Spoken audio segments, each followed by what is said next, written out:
तपाईं यतिखेर हेर्दै हुनुहुन्छ त्रिशुली खबर टिभी।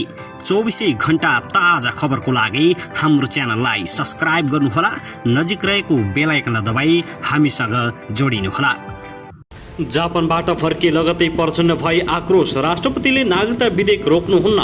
वामपन्थी पार्टीसँग एकता गर्ने बारे छलफल भइरहेको देवेन्द्र पौडेलको भनाई, तोकिएकै समयमा निर्वाचन हुन्छ। जापानबाट फर्केका प्रचण्डले भने फोहोर व्यवस्थापनमा जापानबाट पाठ सिक्नुपर्छ। क्षेत्र नम्बर 3 बाटै प्रचण्डलाई चुनाव लड्न सकस या सहज, यसबारे जानकारी। नेकपा एमाले अध्यक्ष केपी शर्मा ओलीको आरोप, सरकारले स्वास्थ्य शिक्षालाई निषेध गर्यो, कृषिमा आत्मनिर्भर हुन दिएन। स्वास्थ्य शिक्षा क्षेत्रमा सरकारको ध्यान नगएको ओलीले गम्भीर आरोप लगाए। कांग्रेस आफू कुल सरकार बनाउने रणनीतिमा रहेको वामदेव गौतमको भनाई। माधव कुमार नेपालले मधेसी जनतालाई मूर्ख बनाउने काम गरेको प्रभु शाहको आरोप। सरकारले स्वास्थ्य शिक्षालाई निषेध गरेर जनता मार्ने काम गरेको एमालेको गम्भीर आरोप। बाबुराम भट्टराईलाई सरकारले स्पेस दिएपछि तातियो गोर्खाको चुनावी माहौल। माओवादी र कांग्रेस बीच हानथाप, सरकारी जमिनमा रातारात बन्यो नेकपा माओवादी निकट संगठनको टहरा, हटाई आन्दोलन हुने। र प्रचण्डको चेतावनीपछि राष्ट्रपति भण्डारीको यस्तो कदम। राष्ट्रपति भण्डारीले चालिन नागरिकता विधेयकबारे नसोचेको कदम। माओवादी केन्द्रमा खैला बेला गठबन्धन सरकार हल्दियो। प्रचण्डले नागरिकता विधेयक नरोक्न राष्ट्रपतिलाई आग्रह गरिसके यस्तो चालिन कदम। अब हेर्नुहोस् पूरा समाचार। दर्शक महानुभाव नमस्कार, तपाईहरुलाई हार्दिक स्वागत छ हाम्रो च्यानल त्रिशुली खबर टिभीमा। यदि हाम्रो च्यानललाई अहिलेसम्म सब्स्क्राइब गर्नुभएको छैन भने सब्स्क्राइब गरी नजिक रहेको बेल आइकन दबाई हामीसँग जोडिनुहोला। दर्शक महानुभाव, फेरि पनि हामी तपाईहरुमाझ निकै महत्त्वपूर्ण अपडेटका साथ उपस्थित भइसकेका छौं। यो भिडियोलाई अन्तिमसम्म हेरी हामी साथ दिनुहोला। दर्शक महानुभाव, हाम्रो मेहनतको लागि एउटा सानो लाइक गर्न पनि नभुल्नुहोला। कहाँदेखि हेर्दै हुनुहुन्छ, के भन्न चाहनुहुन्छ, तपाईको मर्मलाका प्रतिक्रिया अवश्य पनि कमेन्ट गर्न नभुल्नुहोला। दर्शक महानुभाव, के तपाईँ हाम्रो च्यानलमा नियमित श्रोता हुनुहुन्छ?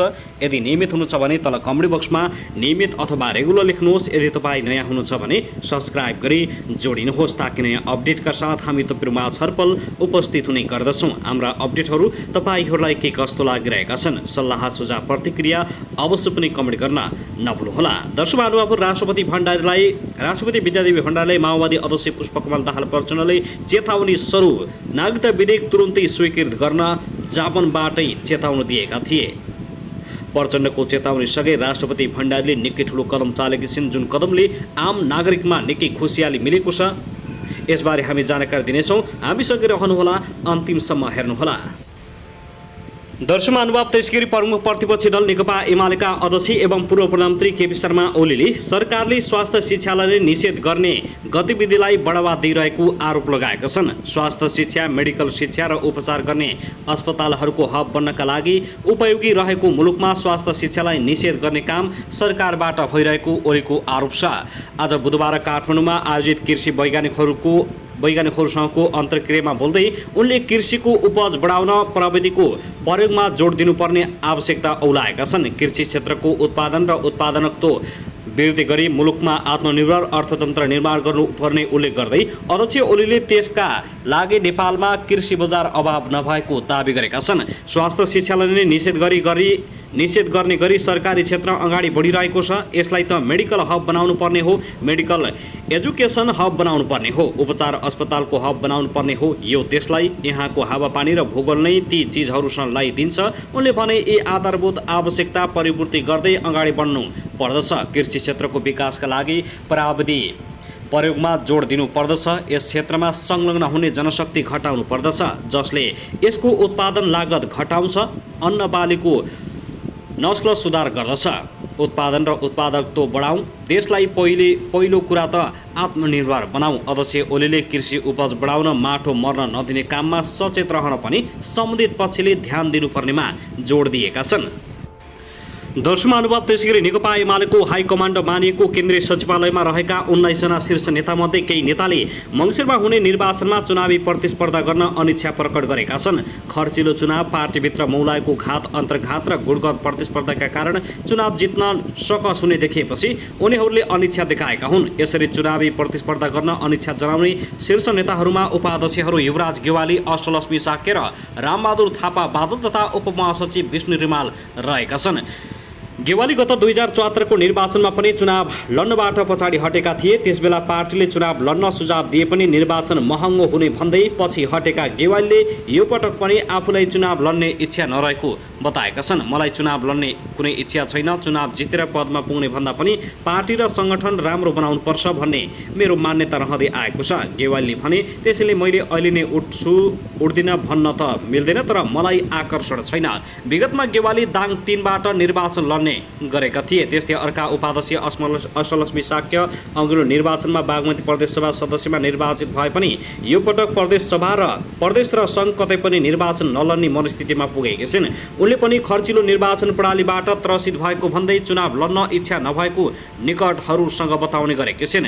उनी निकट नेताहरूका अनुसार प्रदेशसभा नदौरिने र सङ्घमा जित्ने निश्चित नभएकाले अनिच्छा देखाएकी हुन्। जित्नलाई निकै पैसा खर्च गर्नुपर्ने हुन्छ, अहिलेको निर्वाचन खर्चिलो छ, कहाँबाट पैसा ल्याउने आफू निकटका नेताहरूलाई साक्यले भन्ने गरेकी छिन्। 2074 को निर्वाचनमा उनी काठमाडौँ 8 को प्रदेशसभा खबाट निर्वाचित भएकी थिइन्। त्यसबेला साक्यले 5169 मत ल्याउँदै काङ्ग्रेसका देवरत्न डङ्गुलाई पराजित गरेकी थिइन्। साथै नेकपा विभाजनपछि माओवादीबाट एमाले प्रवेश गरेका अर्का उपाध्यक्ष रामबहादुर थापा बादल पनि प्रत्यक्ष निर्वाचन नलड्ने सोचमा पुगेको उनी निकटका नेताहरूले बताउने गरेका छन्। नेता रामबहादुर थापा बादल यसअघि माओवादी केन्द्रमा राष्ट्रिय सभा सदस्य भए पनि उनको कार्यकाल सकिएको छ। गृह जिल्ला चितवन रहेका थापा र माओवादी केन्द्रका अध्यक्ष पुष्पकमल दाहाल प्रचण्डको निर्वाचन क्षेत्र नम्बर 3 एउटै वर्ष। चितवन 3बाट 2074 को निर्वाचनमा प्रतिनिधि सभामा निर्वाचित प्रचण्डले यसपटक पनि सोही क्षेत्रबाट उम्मेदवारी दिने घोषणा गरिसकेका छन्। सो क्षेत्रमा यो पटक प्रचण्डले काङ्ग्रेस, नेकपा समाजवादी सहितको साथ पाउने निश्चित छ। यस्तोमा रामबहादुर थापा बादल प्रचण्डसँग निर्वाचन लड्न नसकिने र त्यो बाहेक अन्त्य उनका लागि निर्वाचन क्षेत्र समेत नभएकाले समानुपातिकतिरै बस्ने निकटताहरूलाई बताउने गरेका छन्। दर्शक महानुभाव, त्यसैगरी मङ्सिर 4 गते लक्षित स्वतन्त्रहरूको अभियानमाथि देश भडुवाको संज्ञा दिने नेकपा एमालेका अध्यक्ष केपी शर्मा ओलीलाई सागर ढकालले दरिलो उत्तर पठाएका छन्। एउटा लामो पत्र लेख्दै उनले ओलीलाई नहेप्न समेत सुझाव दिएका छन्। आफूहरू मुलुकको आर्थिक पाटो कसरी सुदृढ हुन्छ भन्ने नारा र भिजन लिएर अगाडि बढेको भन्दै यसलाई सामान्य रूपमा नलिन समेत उनले ओलीलाई चेतावनी दिएका छन्। ओलीले एक कार्यक्रममा रवि लामिछाने लगायतलाई लक्षित गरी उनीहरू देश भडुवा रहेको भन्दै सचेत हुन सर्वसाधारणहरू लगायत सम्पूर्णलाई अपिल गरेका थिए। अबको पालो हजुरबुबाहरूको नभएर नाति नातिनीहरूको रहेको भन्दै नहेप्न पनि उनले सुझाव दिएका छन्। नेकपा एमाले अध्यक्ष ओलीलाई पठाएको लामो पत्रमा लेखिएको छ, यसपालिको चुनाव हजुरबुबा नाति नातिना भडुवा भडेर पत्थर फाल्ने प्रधानमन्त्री हजुरबुबालाई नातिको गुलाबको उत्तर। विधिवत रूपमा चुनावी अभियान सुरु गरेको जिम्मा करिब 20-25 दिन मात्र भयो। यति चाँडै मेरो चरित्र हत्या गर्न केहीजना साथीहरू लाग्नु भएको छ। साथै पूर्व प्रधानमन्त्रीले स्वतन्त्रहरूको राजनीतिको कुनै एजेन्डा नै नभएको र यिनीहरू भडुवा हुनु भन्नसम्म भ्याउनु भएको छ।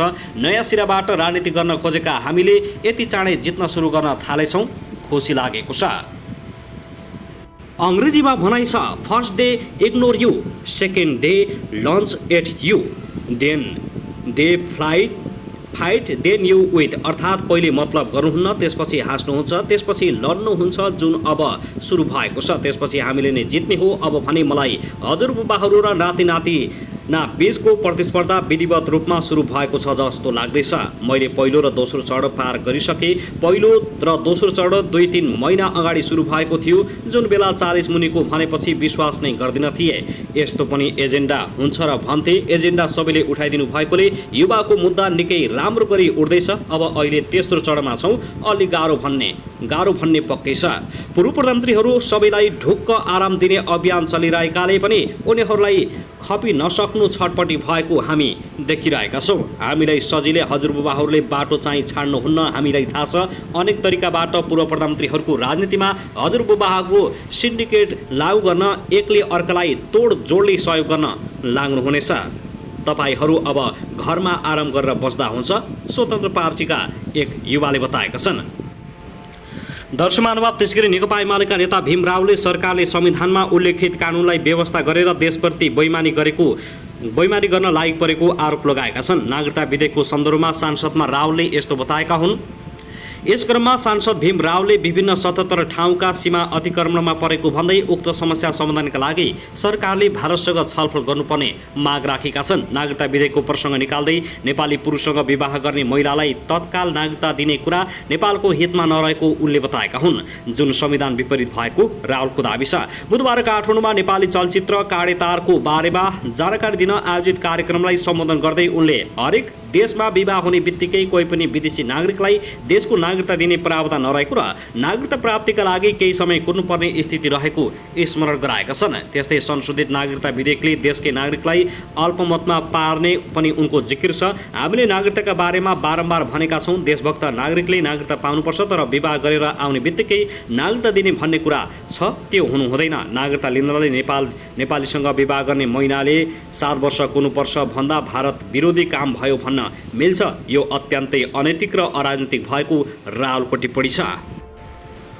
दर्शक महानुभाव, त्यसगरी नेकपा माओवादी केन्द्रका अध्यक्ष पुष्पकमल दाहाल प्रचण्डले सङ्घीय संसदबाट पारित भएको नागरिकता विधेयक राष्ट्रपति विद्यादेवी भण्डारीले नरोक्ने बताएका छन्। 5 दिने जापान भ्रमण पूरा गरेर आज बुधबार काठमाडौँ आइपुगेका प्रचण्डले त्रिभुवन अन्तर्राष्ट्रिय विमानस्थलमा पत्रकार सम्मेलन गर्दै यस्तो बताएका हुन्। चरको विवादका बीच सङ्घीय संसदमा दुवै सदनबाट पारित भएर प्रमाणीकरणका लागि उक्त विधेयक अहिले राष्ट्रपतिको कार्यालयमा रहेको छ। तर चरको विवादमा परेको उक्त विधेयकलाई लिएर कानुन परामर्श गर्ने भन्दै राष्ट्रपति भण्डारीले रोकिराखेपछि दाहालले ढिला गरेर ठिक नभएको चेतावनी दिएका छन्। राष्ट्रपतिले नागरिकता विधेयक रोक्नुहुन्न। पत्रकारहरूसँगको जिज्ञासामा उनले भने विधेयक जारी गर्न पनि ढिला गर्नु हुँदैन थियो।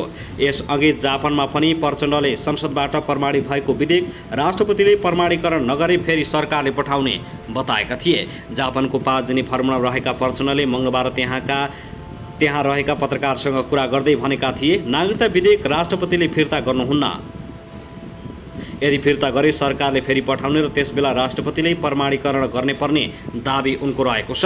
फिर्ता गर्नुहुन्न, गरिहाले सरकारले अगाडि बढाएपछि रोक्ने कुरा हुँदैन, प्रचण्डले भनेका छन्। त्यसैले राम्रो हुँदैन, फेरि जान्छ र हस्ताक्षर गर्नुपर्छ। नागरिकता विधेयकले लाखौँ नेपालीलाई नागरिकता लिन सहज भएको प्रचण्डले जिकिर गरेका छन्।